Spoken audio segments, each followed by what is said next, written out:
Hi everyone, my name is David Deverett, and today I'm sitting here with my wonderful uncle, writer, producer, and director, Jeff Deverett. Today I will be moderating the conversation, meaning we'll talk about how King of the Camp was made from start to finish, but also get into the mind of my uncle and his origins in filmmaking. So sit back, relax, and enjoy the show. Now, we're going to start the conversation with me asking the first question. Uncle Jeffrey, how did you break into films and filmmaking, and what inspired you to make films? Well, I got into films right out of law school because I always wanted to be a film producer. So I went to the only good piece of advice, well I shouldn't say the only good, the best piece of advice that my dad ever gave me was, he said, if you want to be a film producer as opposed to a director, you should get a law degree. But if you want to be a director, you go to film school. If you want to be a producer, you go to law or business school. So right out of law school, I went into filmmaking. Wow, that's really amazing, Uncle Jeffrey. Now, after you got inspired, how did you know that you were going to make films for generations to come? Well, I don't know. It's not so easy to make films, so you try your best, and as the opportunities arise, then you make them. But you don't know you're going to make them. Like, you hope you're going to make them, but you don't necessarily know they're going to get made. There's tens of thousands, if not hundreds of thousands of people who want to make movies, and not everybody gets the opportunity to do it. So I guess I'm fortunate that I got that opportunity a few times. Very glad you did.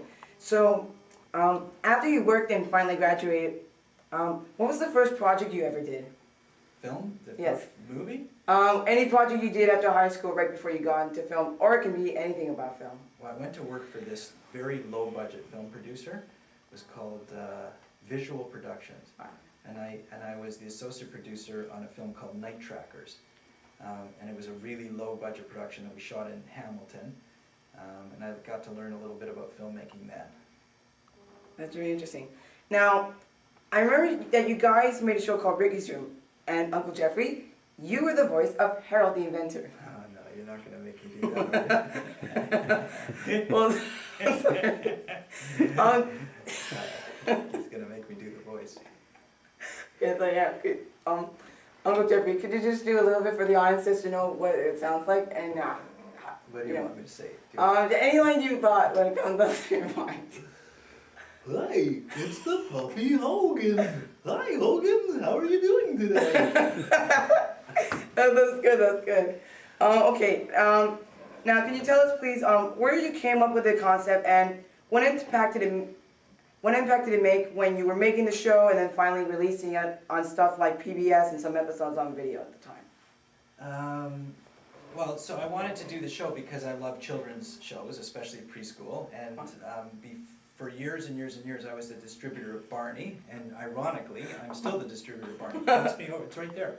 There's a pile of it right there. Here's folks. Here we go, here's our latest, or this was our Valentine's. Boy, kids! Yeah. So anyway, so I knew all about preschool shows through Barney and Bob the Builder and Thomas, which we still distribute. Good for you, by Hit Entertainment. That's correct. And so I thought the time was right to make our own show. So I made Ricky's Room, because Ricky's Room is for young kids, a preschool show, as you know, because you saw a lot of the shows. Of course. And I wanted it to be a big show like Barney. It never became as big as that, but I got it onto 27 PBS stations and 12 Canadian broadcasters, or stations across Canada. So it never became the big success that Barney was, but it was still quite successful. We had 15 video/DVD releases and 3 music albums.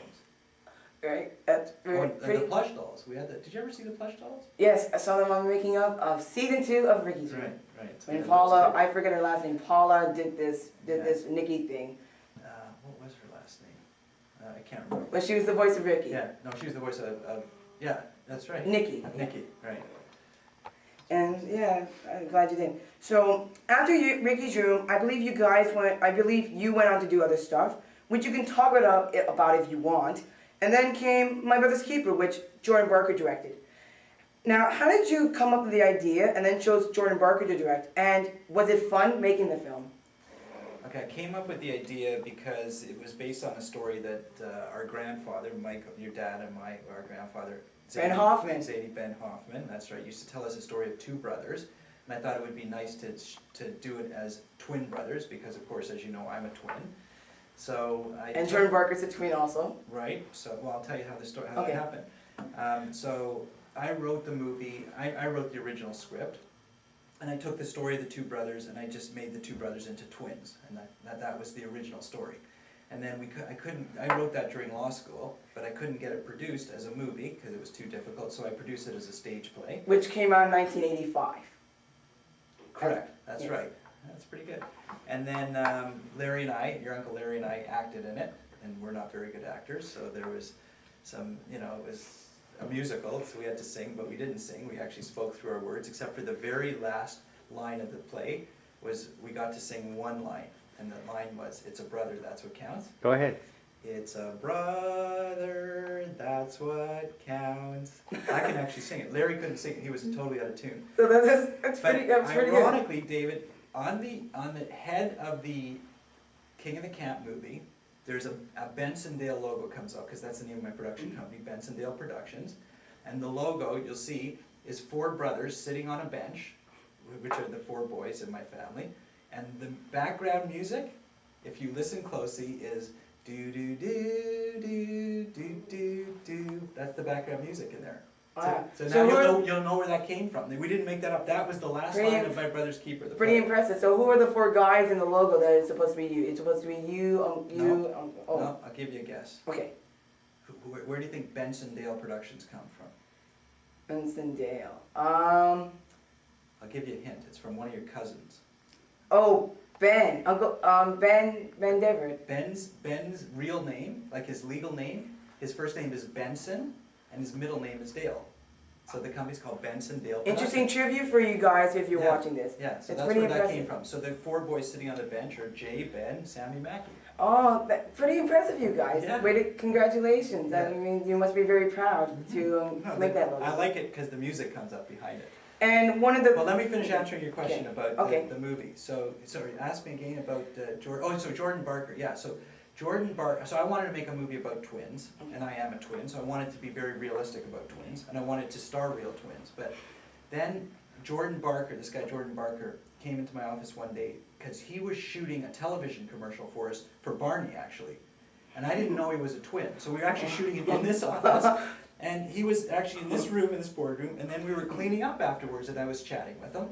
And I said to him, "So what other projects do you work on?" He goes, "Well, I have a feature film that I want to make." And I said, "Oh, really? What's it about?" And he said, "It's about identical twins."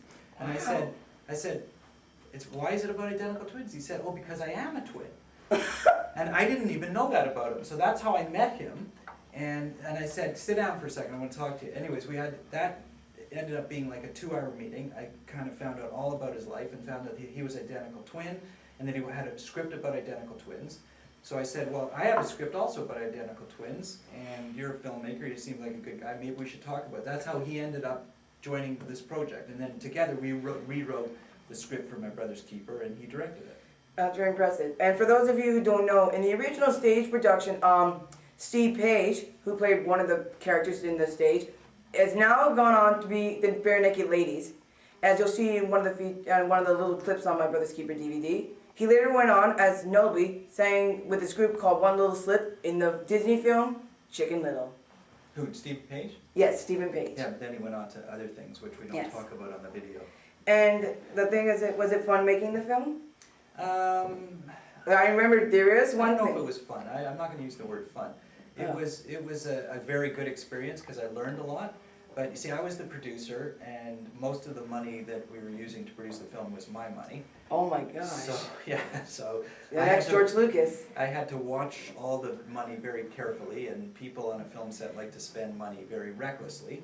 So it wasn't so fun because you have to babysit it a lot. You have to watch people and make sure that you're not wasting your money. And then some of the personalities on the set sometimes can get a little out of hand. But I love the final product, and I love the whole process. It's very stressful to be the producer. And I believe there is one gag, it's like funny, where you guys tried doing the walking across scene, and fortunately Aaron Ashmore, whose brother Sean Ashmore is famous for Iceman in the X-Men films, and later did a film about Terry Fox, tried it out, and you ended up being in the gag, hurting yourself by accident. Yeah. I said, as we were going to rehearsal, we were rehearsing it, we were shooting it's a movie about rowing, so we were shooting all the rowing scenes in St. Catharines, because that's where Brock University is, and that's where all the major rowing in Canada takes place. So as I was driving all the actors out that morning, we were driving on a Saturday morning to rehearse the big scene, the big scene is the switch when the one boy switches into the other guy's boat. So anyways, we had to rehearse that scene. So I said to them in the van, I said, we're going to do this big scene, and I was explaining it to them, and I said, but I would never ask you to do, like Aaron Ashmore said to me, he said, you sure we can do that? And I said, oh, I'm positive. And I said, I would never ask you to do anything that I wouldn't do myself. So we get to the thing, and we set this up for the rehearsal, and then the coach, the rowing coach who was teaching us how to row and everything like that, he said, oh, I can do this, let me try it first. So he stepped out onto the oar, and you'll see in the special feature, that he fell into the water.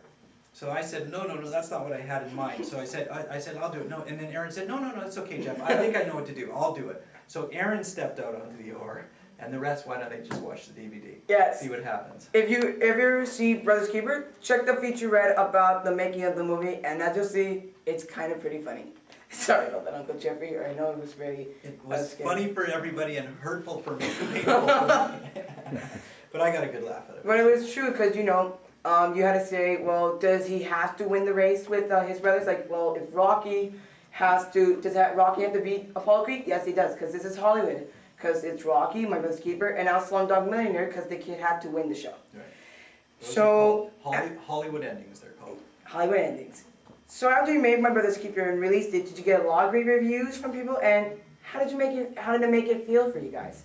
Well, we got very good critical reviews. We took it to 2 film festivals and got the gold prize in both. Including Twinsburg, no, that was Twinsburg was just the twin festival where we screened it for a whole bunch of twins, which was really fun. That was on the DVDs too. Yes. But then we took it to the Houston Film Festival and Lexington, Kentucky, and we won prizes there. As a matter of fact, I have them in my office if you want to see them. Congratulations! Thank you very much. And it was nice to screen the film because it meant so much to me. It was a story that I had written and that had been told as a child for so many years, and it was about twins and everything, so it was so personal. So every time I watch that movie, I feel good about it. And then we released it in the theaters only for a couple of weeks because it's not a big star-driven film. So it's an independent film, correct. Not like the Iron Mans and Indiana Joneses that we have today. Not yet. So we'll hopefully get to that stage soon. And then I put it out onto video, and our company released it in Canada, and I used a company in the US to release it in video.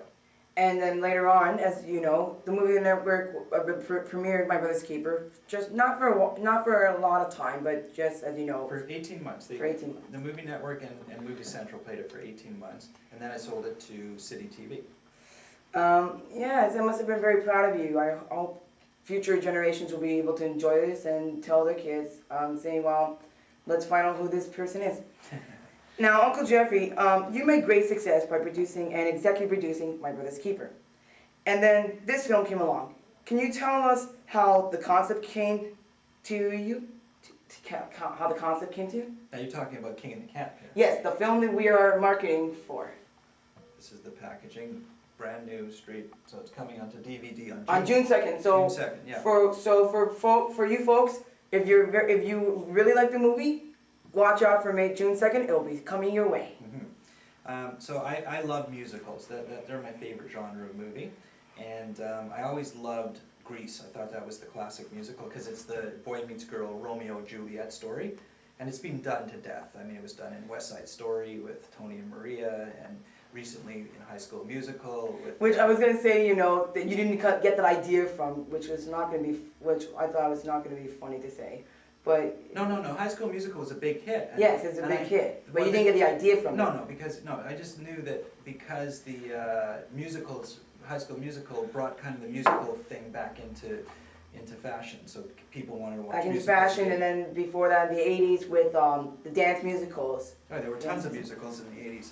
That they were interesting. And the 70s, yeah. Interesting became popsicles because critics said pop musicals. Oh, really? I didn't It's know from that. the audio commentary if you listen to Craig Zadan and Neil Marone on Craig Zadan and Dean Pitchford on Footloose. Neil Marone later came on to help Craig Zadan on many things during the 2000s. So they call them popsicles. Popsicles. It's cute. Yeah. Very cute. Yeah. Anyway, so I wanted to make a musical, and I wanted it to be the classic love story, boy meets girl, but with a couple of twists. So the film really, has a nice storyline about finding yourself and being true to yourself.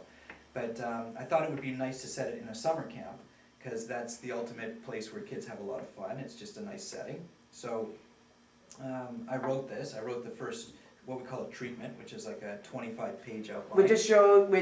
Do people original treatments show that what the idea is, and just tell a little bit about, not a lot, but just a little bit. Well, it canvasses the characters, and it tells a little bit about them, all the plot lines and the subplots, and it just outlines what the direction's going to be. And then, of course, the plot points, where the story goes and where it ends. So I wrote that, and then I gave it to a screenwriter to write the actual screenplay. I hired a screenwriter. And who's this guy's name? Because I was going to use one of the questions afterwards. His name is, his writing name is Flip Van Gelder, but his real name is something different. But he goes by Flip Van Gelder. And who is this guy? Who is Flip? He's a writer in Toronto who writes family movies for the most part, and TV episodes and things like that. So I met him through, just through various connections in the film business. His agent called me one day, I think, and introduced herself. That's very interesting.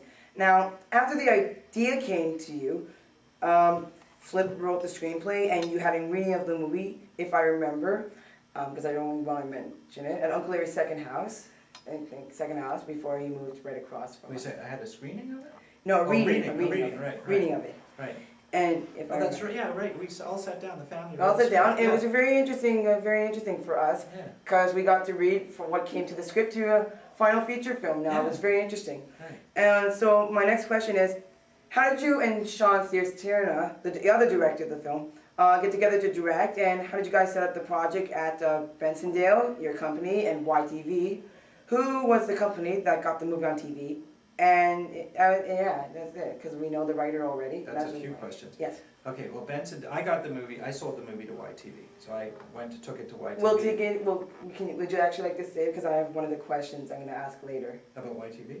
Yes. Okay, so we'll hold Wait, YTV. Let's talk about Sean Sears-Tierna first. Okay. So I've known Sean for about 15 years. I met him when we were shooting season 1 of Ricky's Room, because he was a student at York University, and we were shooting at York University. And I put up a sign to hire students who wanted to work on the show. And so he worked his first season in the art department, because he's a film student, but he was also a good artist. So he did all the props for season 1 in Ricky's Room. And I got to know him. And in season 2, I let him direct 2 or 3 episodes. And then in season 3, he helped me.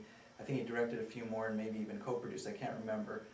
But then when we went to do My Brother's Keeper, I became friends with him, and I liked working with him. And he and I co-produced My Brother's Keeper together, and then we co-produced and co-directed King of the Camp together.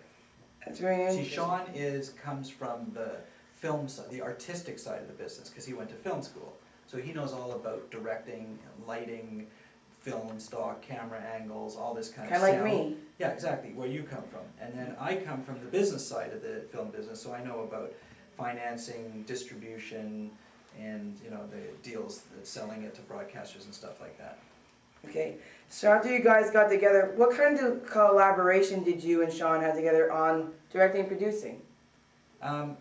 Similar to what I just said. I mean, I basically said, this is the story that I want to do. And so I said to Sean, here's the story that I want to deliver, but you need to help me deliver it creatively, because you know more about cameras and lighting and all this kind of stuff. So you work with the guys on set. I'll do the sort of the background stuff. I'll tell you each scene, kind of scene by scene, what we want to deliver and how I want it delivered, and then you go and express that to the people on set, like the lighting guys and all the guys who set up the sets and the props and especially the camera guys. Now, my next question is, how did the actors go for you? And tell us a little bit about the actors, and what roles did they originally try out for? The casting, we saw over 700 people, because there were a lot of dancers. So we had a cast of about 70 people, but most of it was for dancers. So for the leads, we probably auditioned about, I don't know, maybe 150, and we ended up with really good leads. People come in and you look at them, so you give them a part to read. But sometimes they, like, you know, like this girl here, Cindy, like the girl who played Cindy in the movie. I mean, she came in originally and read for the part that she played. And she came dressed to read for that part, which was the Samantha part. But then we saw... Played by Tanya Harper. Yeah, Tanya Harper did not read necessarily for Samantha to start with. There were a couple of other girls who came in and read for... So they just come in and you look at them and you say, oh, she should give her this part. Give her like the Cindy part or the Samantha part or whatever. And they read, and then you listen to them read, and you kind of look at them and you say, maybe we should try her for this other part. So originally, the Cindy role was going to go, I mean, we didn't anticipate who it was going to go to. We just looked at everybody and said, okay, maybe she could be good for this. And then we let them read for that part. And that was the same also with Will and this character, Rob. I mean, Played by Seth Wood, who Yeah. was on Zapfix with Simon on YTV Correct. on May 4th. So Seth read for like he read for the lead, he read for the tough guy, but we saw him as the Rob character. At the end of the casting process, I believe there's one shot in the film where some kid comes off the bus and throws his bag at one of the counselors. How did that happen, and how did he end up in the movie? Now, this is the point where you can talk about YTV, because this is I really wanted to save. Well, this wasn't a YTV thing. Yeah. Go ahead, you can talk Yeah, about no, this was a Make-A-Wish Foundation. I Yes. got a request from the Make-A-Wish Foundation that there was a child who had an illness, and his wish was to be in a feature film. So, and because it was going to be a family film, they said, could I figure out a way to include him? So we had this scene, and we just rewrote it quickly to include him and gave him a line. At the 11th hour. At the very last minute, but it worked out well, because it was a kind of a cute, funny scene, and he did a good job with it. And I told YTV that we were doing this, and then they came up and presented him with like a little gift and whatever. So how do you know YTV? That's what I just know them because I've sold them many shows over the years, and so I took this to them to say, do you want to buy this? But they bought it before it was made. It's called pre-buying it. So pre-buy. Yeah, they pre-bought this. They said, okay, we like the script. We showed them videotapes of the actors. Of course, we played the music for them, and they said, okay, this looks like it could be for us. So they committed to it. So the way it works is they say, okay, when you have it finished, we will buy it from you. They make a commitment to pay for so much for it after you give it to them. Now the next question is, when did you guys decide to shoot at a real camp in Camp Wahanawin? Because as you talked about before, you wanted to set this in a real camp. Yeah. So how did you end up finding Camp Wahanawin? I spoke to 5 different camps, and it wasn't just Wahanawin. I ended up at Wahanawin for, I'd say the primary reason is because it was, of all the camps I spoke to, it was the closest overnight camp to Toronto. And that made it easy for the actors and the crew to go back and forth between Toronto. But I looked at a camp in Huntsville, I looked at 2 of them in Halliburton, so there were many options, but Wahanawin was, because of its location. Now interesting, before we go on to the next question, did you actually look at a camp I know called Camp Robin Hood? No. Oh. No, but Robin Hood, who's Robin Hood? Sherry and, Saul Barenbaum of Walden, Right, Camp right. Walden. So we talked to them about Walden, not about Robin Hood. Oh, sorry, that's a summer No, camp. because we wanted an overnight camp. Yes. Because a lot of the scenes are shot in the cabins. Mhm. You know, like the ghost story scene and the. Which is a the very scene. funny scene, Yeah. very clever. Yeah. So we needed kind of that overnight feel, and the big dining hall and that type of thing. Now, I believe that while you were shooting the movie, a lot of things happened. For example, I directed one take of the basketball scene, which you'll see in the movie, but you don't see me, you just see one of the shots. Which reminds me, when did you decide to include Sammy, Mackie, and their 2 friends in the scene?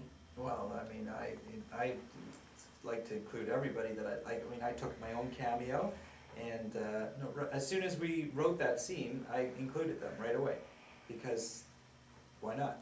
And if you don't, the scene that my uncle's in is when he's painting the entrance to the gate for Camp Wahanawin. And for those of you, as my uncle said at the premiere, if you don't like my my role, blame it on my brothers.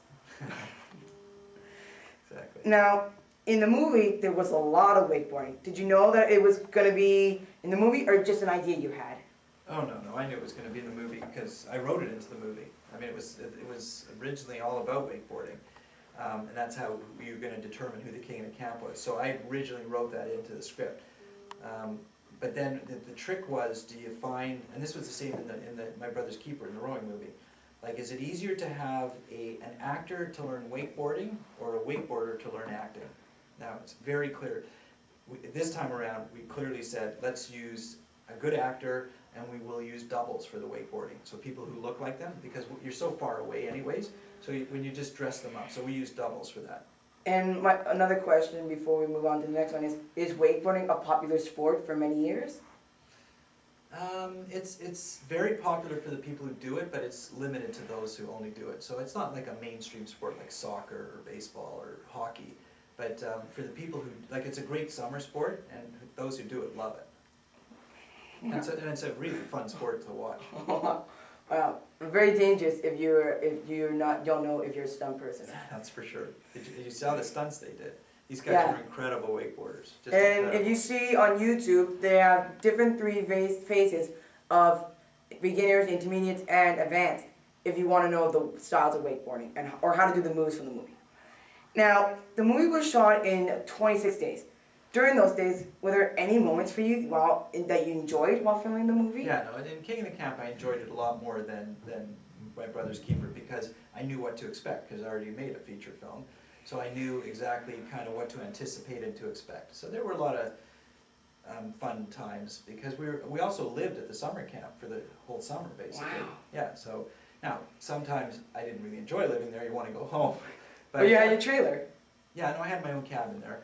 But it was nice because, you know, you're outdoors, it's the summertime, and it's a summer camp, and, you know, it's a nice environment to be in. It's not like, you know, a dirty, scummy place. It's a fun, natural, outdoor habitat. It's nice. It's pretty.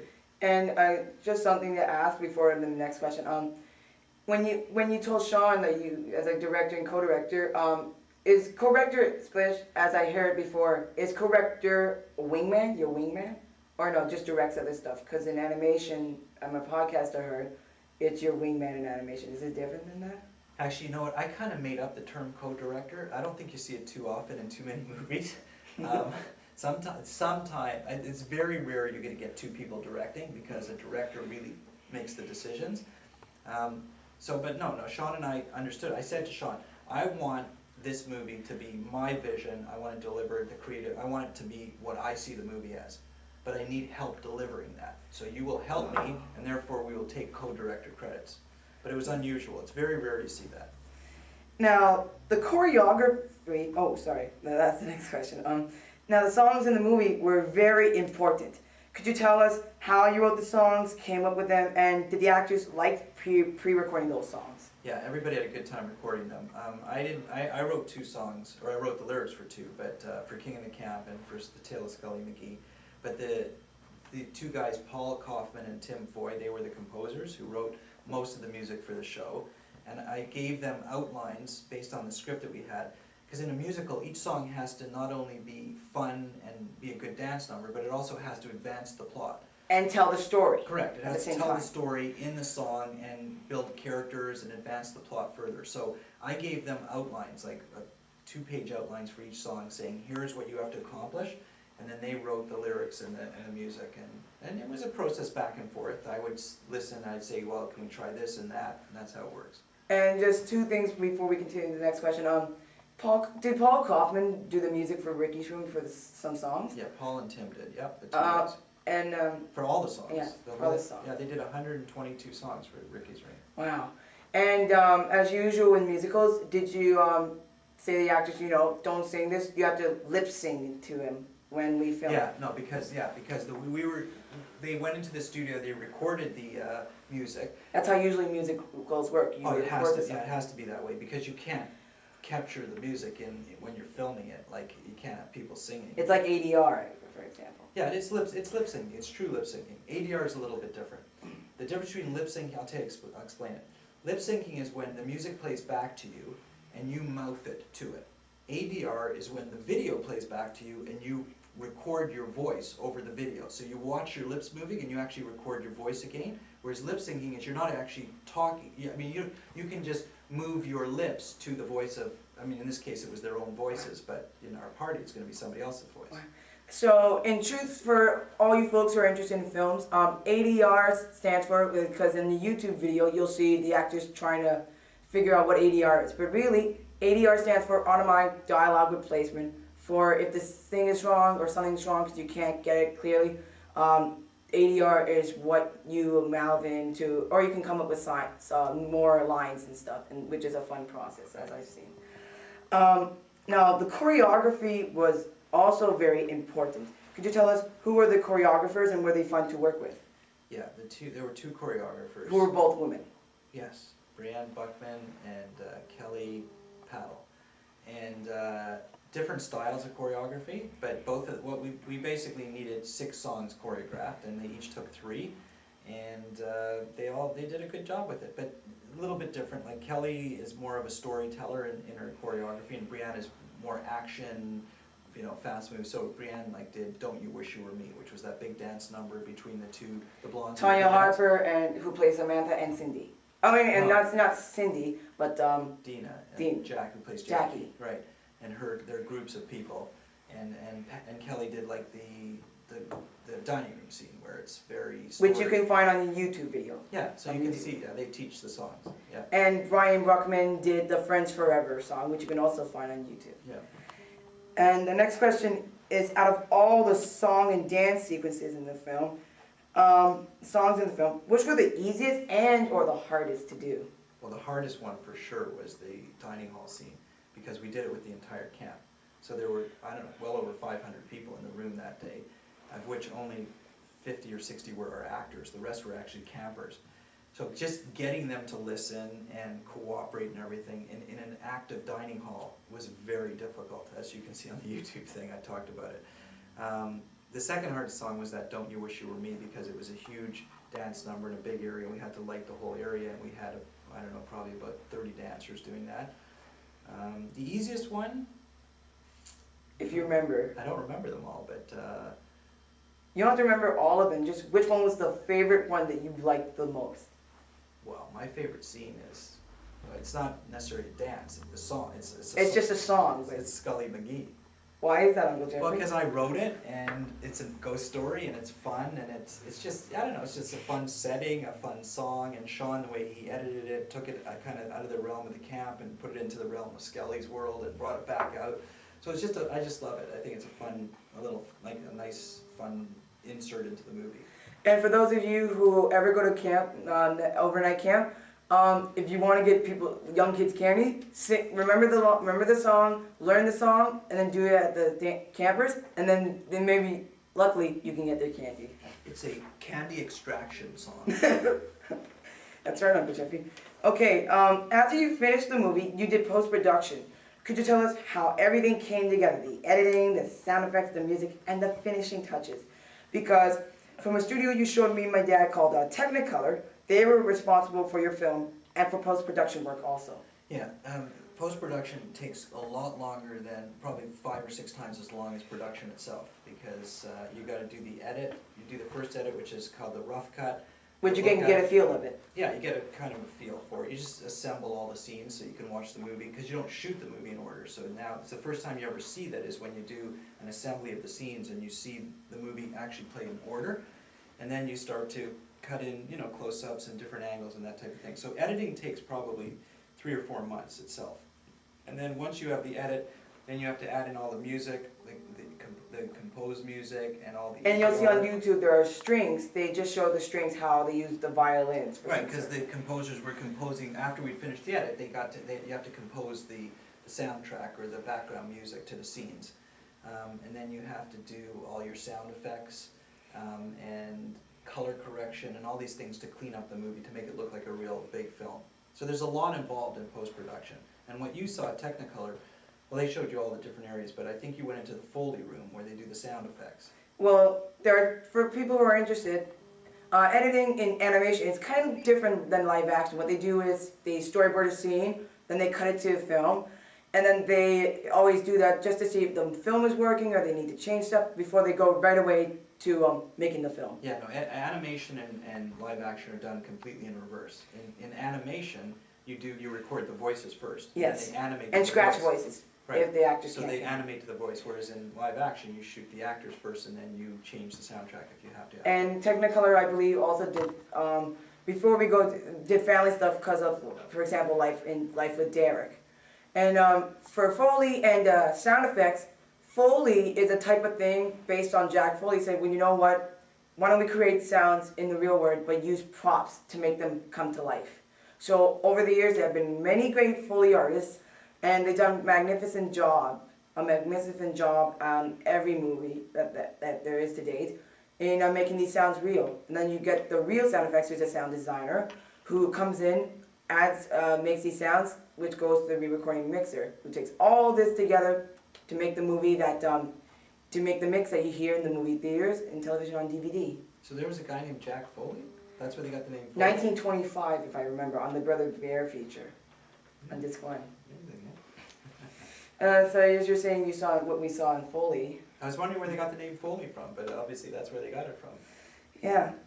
So was Technicolor fun to do work at? Yeah, Sean did most of the work at Technicolor. I went down once a week to see what was going on, but he stayed there. He was there probably for 2 months, just working with the sound. So how did you hear all about Technicolor? Oh, I knew about them. There's 3 or 4 big post-production houses in Toronto, and they're one of them. There's Deluxe, Technicolor, I don't know, Very competitive, huh? Yeah, and Technicolor, I mean, I met with a few, and they gave us the best price and the best availability for hours, so we went with them. Yeah, and for future sound designers and for many others, in the United States, if you're looking for a great sound system or anything, Skywalker Ranch, if you ever meet George Lucas, get negotiations with him first to work there. And then Skywalker Sound, which is one of the best companies in the United States. Where is Skywalker Ranch? Skywalker Ranch is in Lucas Valley. Interestingly enough, they did the motorcycle chase, right close to where George Lucas lived. Because where's Lucas Valley? Is it in California? Or it's in Modesto, California. Which is where, do you know? Is that Northern California? Yes, and close to that, Pixar is Emeryville, California. Where you are, Uncle Jeffrey, is San Diego. So you're close to the two of them. Yeah. Yeah, if you ever visit Pixar or Skywalker or Sound. I'd like to go to Skywalker. Yeah, me too. Well, if I get an invitation there, I'll be sure to ask you to come. Okay. So after the movie finished post-production, why did you guys decide to show the movie first to all the schools around Canada before you premiered the movie? Just to promote it a little bit so that we could get people talking about it, because we wanted people to watch it on TV. So the more we showed it, the more we could get people doing word-of-mouth publicity. But also show that, to be careful of bullying also because of Yeah, chase. well, the message in the movie was not to bully, so that was a positive thing to show to schools, and that's why they allowed us to come in. Were there any great memories you had during the school screenings? Right before the last school. No, the best memory was when you introduced me to your entire school. You came in and did the introduction. That's something I'll always remember. I'm very happy for that, Uncle Jeffrey. And I'm glad you were able to take around this to Canada. And for your future movies, I hope that happens too, so people so that word around town can get to know about it. Yeah, it was good. It worked out well. Now, the premiere took place at the same theater from My Brother's Keeper. Could you tell us what the theater is called? Because I know why you chose the same theater, for superstitious luck. No, actually it's not. Oh, did you have any great memories during the premiere? It's called the Regent Theater on Mount Pleasant, and the reason I chose it is because it's one of the few theater venues that has digital projection. And I didn't have this was shot in HD, so we didn't have a film version of it. So in order to project it on a big screen, we needed a digital projector. Like they did with Star Wars Episodes 2 and 3. Well, now a lot of theaters have digital projectors, but only the big movies get to go into them. So like you can go to Silver City and there's 1 or 2 houses that have digital systems. Like the one in London, England, because we saw The Dark Knight, and it was one like even in Thornhill, right near your house. Yeah. Wow. Like the Colossus has one of all the screens there. There's 20 screens. I mean, 2 I think are digital. Well, they do it in the format of DVDs as you see it. Correct. Yes. Yeah. Like But it's projected onto a big yes. screen. Yeah. As projected. As opposed to having film stock that has to run through a projector. And did you have any great memories during the premiere? I mean, Well, the premiere was such a special. Every premiere is so special because you have all your family and friends there, and you're introducing your work of art to everybody. So it was just a great evening. Very happy. Now, after the premiere, the movie went to YTV on Zappix, where Seth Wood played Rob, this guy right here. Yeah. Watched the film with Simon, who does Zappix every weekend on YTV. Looking back on the movie, was it a good movie to make after the success of My Brother's Keeper, or it wasn't? Yeah, it was a great movie. You know what, I'm hoping it does well on DVD, but it was a fun movie to make. I think it tells a very nice story. You've seen the movie. It's got a great message, a couple of good messages in it, so I think it'll be a timeless classic, hopefully. Like those big Disney films that comes out once a year, but those won't be like every 7 years. That was old Disney style. Yeah. Now my last question for you is what future projects are you guys doing that is in development? Sean does the development, so he's got 3 or 4 in development, but the 2 main ones are something called Student Council President, which is a movie about a student election and it's also a musical. And there's something called The Retreat, which is a group of guys who work in a fast food chain go to do a retreat in the woods, and lots of funny things happen to them. And his other one is called Moon Point, and it's a road trip movie about 2 people who go on a road trip together. And as I remember, because I read this article one time, I wished Sean good luck. He's doing a movie called One Simple Question, which you are executive produced. Yeah, but One Simple Question is now called Moon Point. Oh, Moon Point. Yeah, so he changed the name. And That's a working title. Yeah, it's One Simple Like Question. Blue Harvest, horror beyond imagination. Oh, is that what it was? Okay. For episode 6, because it was Revenge of the Jedi, but then changed to Return of the Jedi. Yeah, okay, so Moon Point, One Silly Question is now called Moon Point. That's for all you folks who read the article and now listening to the interview. And I believe that, are you trying to make a film adaptation of Just a Regular Day, if I'm asking? Not yet. I'm going to try to do a stage version of it first, and then ultimately I'll do a film version. Yeah, because for those who never heard of Just a Regular Day, get the soundtrack or see the stage version whenever it comes. It's a really good play to see. Really good. Really good to see. Yeah. And one more thing, one of our cousins is Ben, plays Marcus, who's, well, not to make fun of him, but is a nerd in the show. Thank you so much for being with us, Uncle Jeffrey. It was a pleasure talking to you. I hope next time we will talk about your next movies together very soon. My name is David Deverett, and this is my uncle, writer, producer, and director Jeff Deverett, signing off. So, see you next time, and keep your eye out for King of the Camp, coming to DVD June 2nd, with the soundtrack on it as a bonus. Very good. Thank you for having me. Thank you very much, Uncle Jeffrey. Give me a hug.